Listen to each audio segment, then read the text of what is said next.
¿Qué tal, chicos? Buenas tardes. Vamos a dar inicio a la clase del día de hoy. Vamos a continuar con la materia de ciencias naturales, estimados estudiantes. Bueno, vamos a ingresar a un tema bastante importante, como todo lo que hemos visto, pero este nos concierne de cierto modo un poco más, debido a que vamos a hablar acerca de cómo es la función, en este caso, de la reproducción en los seres vivos. Recuerden que esto de la reproducción nosotros lo tenemos como una característica que compartimos todos los seres vivos. Recuerden que estas características eran nacer, las etapas de la vida de un ser vivo: nacer, crecer, reproducirse y morir. Ya Morir. nosotros vimos cómo es la alimentación de un ser vivo, vimos también el nacimiento, que también va a ser tocado dentro de la reproducción, y también vamos a ver en este caso la defunción, que son temas que van a ir siendo tocados dentro de la materia. Ya, un ratito que me regrese un compañero.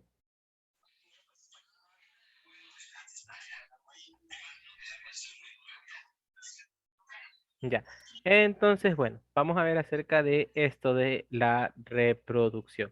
Nosotros tenemos que la reproducción de los seres vivos tiene como objetivo principal y primordial dejar descendencia a o nuevas generaciones para perpetuar la especie. Los organismos han desarrollado diferentes mecanismos de reproducción para conservar y también la extinción se presenta cuando desaparecen todos los individuos de una especie, o en la reproducción sexual si existe uno o más individuos del mismo género. Entonces hay que tener algo claro, chicos. Eh, Principalmente, todos los seres vivos van a buscar un objetivo en específico, el cual va a ser reproducirse. Eso siempre ténganlo claro y conciso. Todos los seres vivos van a tener como objetivo principal, va a estar dentro de nuestro cerebro y configurado de ese modo el reproducirnos, porque esto va a perpetuar, va a conservar la especie y no va a dejar que esta especie se extinga. Como nosotros hemos visto a lo largo de estas clases, durante la selección natural, durante la evolución, todo esto, hay factores que limitan a la preservación de un ser vivo, que pueden ser factores externos, ¿verdad? Que por mucho que un ser vivo se encuentre en grandes cantidades, ¿verdad? Que sea muy poblado, que sea muy extenso, pueden haber factores que lleguen a culminar con su vida, como es el caso de los dinosaurios. Los dinosaurios eran los reyes prácticamente del planeta, eran aquellos que dominaban en la antigüedad. Pero, ¿qué ocurrió con los dinosaurios? Ya todos sabemos qué ha ocurrido entre varias películas y todo. Sabemos que estos fueron extintos. Eh, Estos fueron extintos, ¿verdad? Por causas de un meteorito, que fue un factor externo, que muy probablemente, muy probablemente, si no hubiera caído este meteorito, a día de hoy seguirían dominando lo que es el planeta, porque esto iba a perdurar y a perpetuar lo que es su especie. Pero por lo general, siempre en este tipo de mecanismos, siempre los seres vivos van a reproducirse, que esto es la principal función que estos van a tener. También existen diferentes problemas. Por ejemplo, si dentro de la reproducción ocurren casos que solo nace un solo género, ¿ya? Por muchos bebés que nazcan, si solo hay un género, no se van a poder reproducir, porque no van a tener las dos especies, ¿verdad? Los dos géneros, para que estos se lleguen a reproducir adecuadamente. Entonces, hablando netamente de la reproducción, tenemos que es una de las funciones básicas de la vida, en la que una especie es capaz de generar nuevos individuos con sus mismas características. Estos organismos pueden ser idénticos o similares a sus progenitores en cuanto a su estructura, funciones y también a su ciclo de vida. También tenemos que en este caso la reproducción es un proceso biológico que permite la creación de nuevos organismos en todas las formas de vida, además de posibilitar la formación de nuevos individuos semejantes a sus progenitores, es decir, a sus padres. Va a asegurar la continuidad a través de las especies por medio de lo que es la reproducción. Los diferentes grupos de seres vivos sabemos nosotros que han perfeccionado la diversidad de mecanismos, estructuras, compartimientos altamente sofisticados para lograr que sus rasgos pasen a las generaciones posteriores. Ustedes se acuerdan, chicos, cuando estuvimos viendo acerca de las jirafas, ¿verdad? Estuvimos viendo que en la antigüedad existían jirafas con diferentes tipos de cuello, ¿verdad? Habían jirafas con cuellos largos, habían jirafas con cuellos medianos y habían jirafas con cuellos cortos. En este caso, las jirafas para conseguir una pareja siempre se pelean una con la otra, es decir, los dos machos se pelean y el que gane es el que se iba a reproducir o el que iba a ganarse a la hembra. En este caso, la única forma que las jirafas tenían para pelear es mediante sus cuellos, y el cuello más largo era el que le iba a ganar.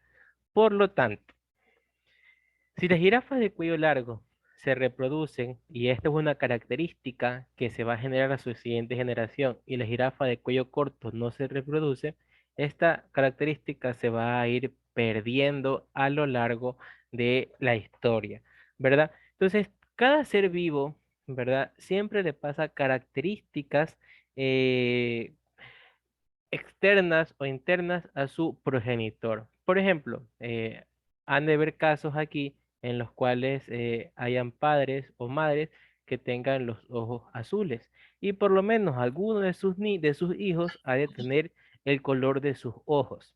Han de haber padres o madres que tengan el color de cabello amarillo, rubio, mejor dicho, y alguno de sus hijos va a heredar este color de cabello. Si los dos son rubios, los dos tienen ojos azules, es muy probable, un 75% probable, de que el niño o niña nazca con ese tipo de características, ¿verdad? Que son todas las características que se pasan de generación en generación. Son características fuertes que son heredadas por el padre o por la madre. Recuerden que al momento de unirse tanto padre y madre, al generar un nuevo ser vivo, estos van a compartir las características tanto del padre como de la madre. Y es por eso que vemos casos de que muchas veces los hijos salen idénticos al papá o a la mamá. También van a adquirir ciertos rasgos físicos. Por ejemplo, como les mencionaba, puede ser que compartas el color de ojos, el color de cabello, la nariz, la boca, la cara. Muchas veces también los lunares son heredados. Por ejemplo, yo con mi hermana tenemos un lunar en el mismo lugar que lo tiene nuestro padre. Entonces, son rasgos que se van generando, que se van heredando, ¿verdad? Y obviamente dentro de del reino animal, cada generación de animal, cada generación va adquiriendo las características que obtuvo tanto el padre como la madre. Como es el caso de las jirafas, como les mencionaba. Las de cuello largo iban a perdurar mucho más debido a que se eran más fáciles ganar a las de cuello corto y mediano, entonces estas se iban extinguiendo. Hay un caso bastante particular dentro de la historia humana, la cual es los tipos de ojos. Bueno, nosotros conocemos personas con ojos verdes, personas con ojos azules, personas con ojos claritos, grises, ¿verdad? Pero yo estoy 90% seguro de que quizás nosotros no hemos visto una persona con el color de ojos rojos, ¿verdad? ¿O ustedes se han visto una persona con color de ojos rojos? No por fuera, sino en las pupilas como tal, ojos rojos. Ya, ¿por qué no hay o por qué no podemos evidenciar este color de ojos? Bueno, en la antigüedad, recuerden que en la antigüedad habían muchas creencias de que ciertas marcas, ciertos rasgos físicos decían o teorizaban que eran hijos del diablo. Entonces, las personas con un color de ojos rojos iban a ser bastante perseguidas por la iglesia, por la comunidad. Entonces, estas personas eran sacrificadas. Por lo tanto, el color rojo, esa característica que heredaron estas personas de sus padres antecesores, va a desaparecer debido a que fueron extintas las personas con el color de ojos rojos. Es algo bastante interesante ver que quizás muchas características que tenían los seres humanos, características físicas más que todo, rasgos físicos, fueron perdidos a lo largo de la historia por diversas circunstancias. También es el caso de las personas que tienen los lunares que no se llegan a desarrollar, que son esas manchas rojas, ¿verdad? También eran casadas. Pero obviamente esto era mucho más sencillo de disimular, porque imaginemos si te sale en la pierna con un pantalón lo lograbas disimular, pero una persona que nacía con ojos rojos difícilmente iba a poder disimular que tenía otro color. Entonces estas personas eran casadas, las mataban y, eh, y esta característica que es fenotípica no iba a ser heredada a otra generación. Por lo tanto, ahí se perdió esa característica en los ojos, que no quiere decir que no exista alguna persona en el mundo con este color de ojos. Sí, puede existir, efectivamente, pero va a ser muy poca la presencia de las personas que en este caso tengan ojos rojos, ¿verdad? Como es el caso también de los zurdos, también eran casados, porque, bueno, en la antigüedad la mayoría consideraba que eh, todo lo que era diferente a ellos venía o provenía del diablo. Entonces también eran casados. Por eso es que en la actualidad hay muy pocas personas que son zurdas. Inclusive no hablemos de la antigüedad, hablemos unos 30 50 60 años atrás. Persona que nacía zurda se la obligaba a ser diestra sí o sí. Y esto iba a contraer bastantes conflictos para el desarrollo normal de esta persona. Debido a que, obviamente, el que nos da, en este caso, el sentido de qué mano es la que nosotros vamos a tener la mayor dominancia es nuestro cerebro, el hemisferio derecho dicta que la mano zurda va a ser la dominante, el hemisferio izquierdo dicta que la mano derecha va a ser la dominante.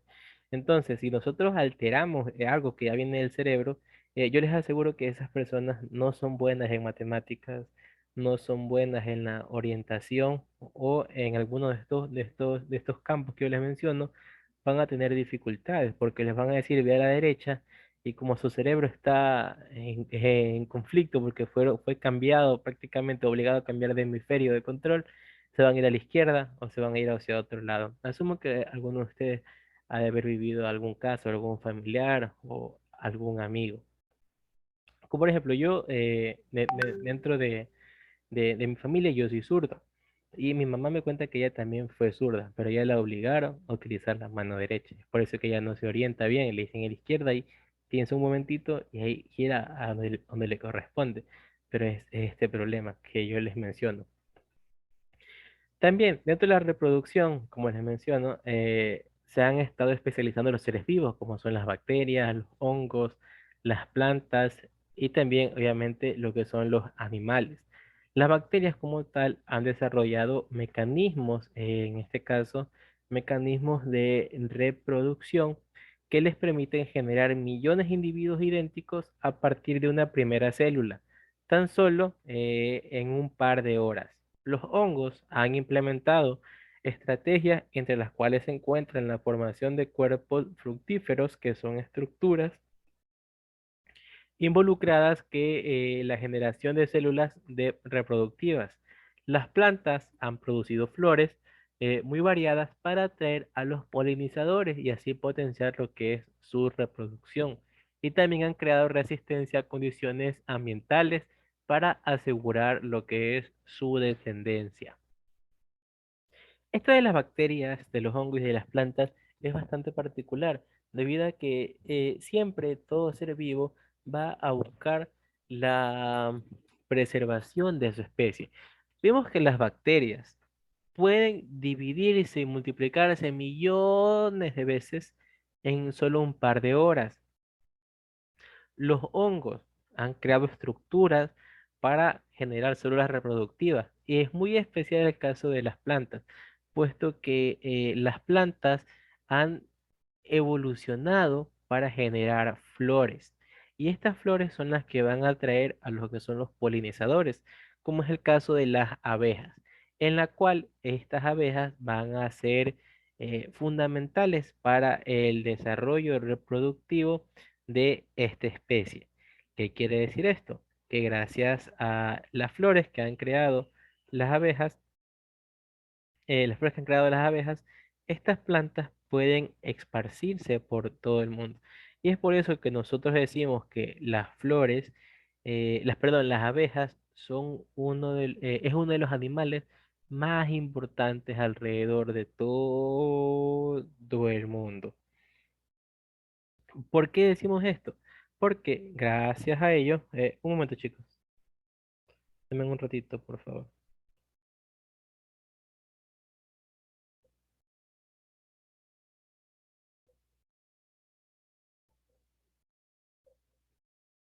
Regálenme un ratito, chicos.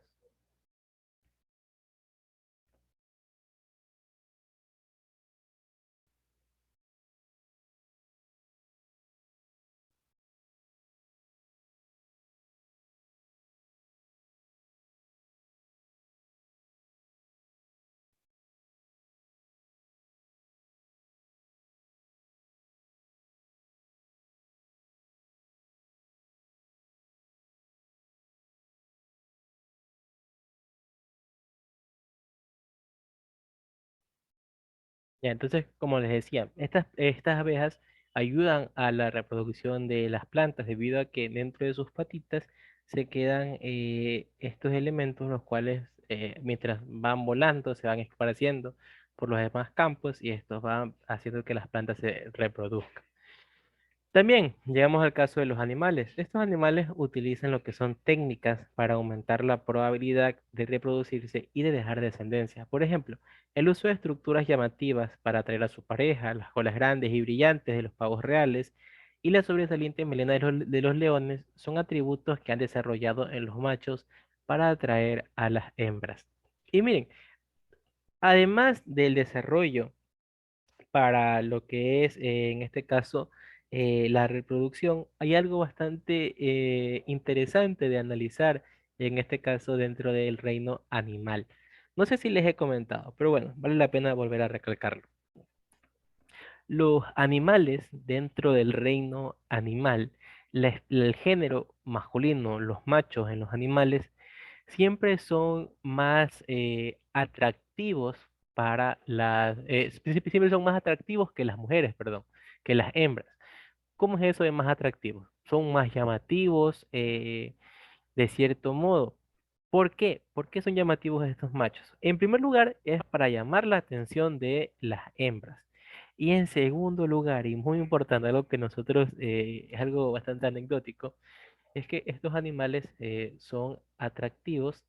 Además de eso, también lo van a hacer para tener, en este caso, la atención de los depredadores. Entonces, esto quiere decir que en el momento en el que quieran cazar a una especie, por lo general van a ir detrás del macho porque va a ser el más llamativo.